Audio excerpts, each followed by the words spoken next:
সেদিন সন্ধেবেলা হঠাৎই প্ল্যান করলাম টিয়ার হেয়ার কাট করাবো, তার জন্য চলে গেছিলাম আমাদের এখানেই পাশেই উপহারে একটা হাবিবস আছে সেখানে। তো হাবিবসে আমি আর কখনো যাইনি, বাট রাই হাবিবসের নিয়মিত কাস্টমার, মানে টিয়ার যে বেস্ট ফ্রেন্ড রাই। তো আমি ওর মাকে কন্ট্যাক্ট করলাম আর ওরাও বললো যে ওরাও যাবে চুল কাটাতে। তো আমি বললাম চলো তাহলে একসাথেই যাই।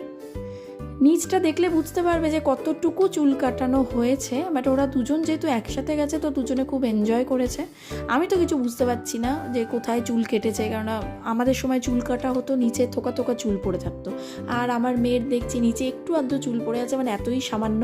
মানে এটা অ্যাকচুয়ালি হেয়ার কাটিং হলো না হেয়ার সেটিং হলো কিছুই বুঝলাম না। যাই হোক, এতে তো আর হাবিবসের কোনো দোষ নেই, কারণ মেয়েই বলে দিয়েছিল চুলটা সামান্য কাটা হবে যাতে ওর ব্যাডমিন্টন খেলা বা পরবর্তী কোনো ডান্স প্রোগ্রামে কোনো অসুবিধা না হয়।